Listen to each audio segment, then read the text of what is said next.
अमीर ननद की गरीब भाभी। रीना एक मध्यम परिवार की लड़की थी, लेकिन उसकी भाभी शिवानी एक बड़े घर की बेटी। शिवानी की शादी अभिषेक से लव मैरिज थी। अरे भाभी, ये कितना अच्छा सूट पहना है आपने। काश ऐसा मैं भी पहन पाती। अरे क्यों नहीं रीना, वैसे भी तुम्हारा और मेरा नाम तो एक ही है, जब मन करे पहन लेना। भाभी, आपको आपके पापा ने कितने अच्छे कपड़े गहने दिए हैं। मैं उनकी इकलौती बेटी जो हूँ। बेटी तो मैं भी इकलौती हूँ, लेकिन क्या करे, पापा है नहीं, पता नहीं कैसे होगी मेरी शादी। तभी वहाँ शिवानी की सास आ जाती है। अरे क्यों नहीं करेगा भाई तेरी शादी धूमधाम से, आखिर जिम्मेदारी है तो उसकी। और वो दिन भी आ जाता है जब रीना की शादी तय हो जाती है। अभिषेक, क्या हुआ? आप इतने परेशान तो कभी नहीं दिखे, कोई बात है तो बताइए मुझे। अरे शिवानी, वैसे तो शादी का सारा इंतजाम हो गया है, लेकिन गहनों का रेट तो आसमान छू रहा है। कैसे क्या करूं, कुछ समझ में ही नहीं आ रहा। थोड़ी देर में शिवानी अपने पूरे गहने अभिषेक के सामने रख देती है।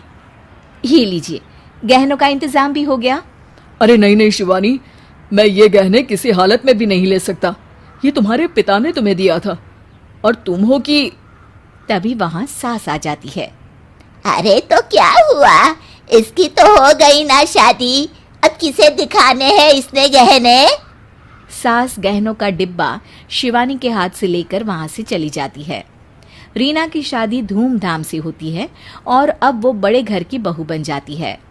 वहीं रीना की शादी के बाद शिवानी और अभिषेक उसकी शादी के कर्जों से डूब जाते हैं। मैं सोच रही हूँ नौकरी करनी शुरू कर दूँ, वैसे भी पढ़ी लिखी हूँ, आपकी थोड़ी मदद भी हो जाएगी। वैसे शिवानी, कुछ दिन कर लो तो अच्छा ही होगा, क्योंकि ज़रूरत भी है। अब शिवानी भी नौकरी करने लगती है और घर खर्चे में अभिषेक का हाथ बटाती है। एक दिन शिवानी, रीना का फोन आया था, कह रही थी कि आने वाले त्योहार में उसके ससुराल जाना है। ठीक है माँ। अरे ठीक तो है, लेकिन एक काम कर लेना, उसके सास ससुर से लेकर पूरे खानदान के कपड़े मिठाइयाँ सब ले आना, और हो सके तो रीना के लिए छोटे से कान में पहनने के बूंदे भी। और क्या है ना, शादी में उसे सारी बड़ी बड़ी कान की ज्वेलरी दी थी, घर में पहनने के लिए तो उसके पास कुछ भी नहीं है। शिवानी सोच में पड़ जाती है कि वो क्या करे, क्योंकि कर्जों और घर के खर्चों के बाद तो पैसे बचते ही नहीं थे। शिवानी फिर अपने पिता को फोन करती है और उनसे पैसे मांगती है। देखो शिवानी, मैंने तुम्हें शादी के वक्त ही मना किया था कि ऐसे घर में शादी करनी ही नहीं चाहिए। अरे अभिषेक को शर्म आनी चाहिए जो ससुराल से पैसे मंगवा रहा है। शिवानी को पिता की बात पर गुस्सा आ जाता है। आप मेरे पिताजी हैं और मैं परेशान थी, इसलिए आपसे मदद की उम्मीद की पापा। अभिषेक को तो पता भी नहीं है कि मैंने आपसे पैसे मांगे हैं। शिवानी सोचती है कि वो अभिषेक से बात करे, लेकिन फिर उसे लगता है कि वो टेंशन ले लेगा। तभी शिवानी की नज़र हाथ के कंगन पर पड़ती है, सीधे बाजार जाती है और उसे बेचकर ननद के घर ले जाने का सारा सामान लेकर आती है और सास के सामने रख देती है।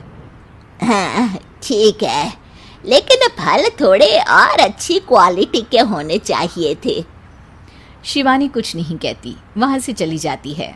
एक दिन शिवानी, रीना का फोन आया था, बहुत रो रही थी। क्यों माँ, क्या हुआ? सब ठीक तो है ना उसके ससुराल में? अरे तूने तो उसकी नाक ही कटवा दी। अब मैंने क्या कर दिया माँ? कह रही थी कि बड़े घर की बहू है भाभी, जो कपड़े दिए वो ब्रांडेड भी नहीं थे। तू तो जानती है ना उन लोगों का पहनावा कितना अच्छा है।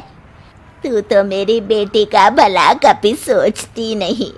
हाय भगवान, अरे बड़े घर की बहू है, इसी बात की जलन है ना तुझे, लेकिन याद रख मेरी बेटी का सोचने के लिए भगवान है, तुम लोग कभी उसका बुरा नहीं कर पाओगे। अब शिवानी के मन में सवाल था कि क्या ईश्वर सिर्फ रीना के साथ है, उसके साथ नहीं। लेकिन उसे सुकून था कि वो अभिषेक के साथ उसकी जिम्मेदारियों को निभाने में बराबरी की हकदार है। शिवानी वहाँ से चली जाती है।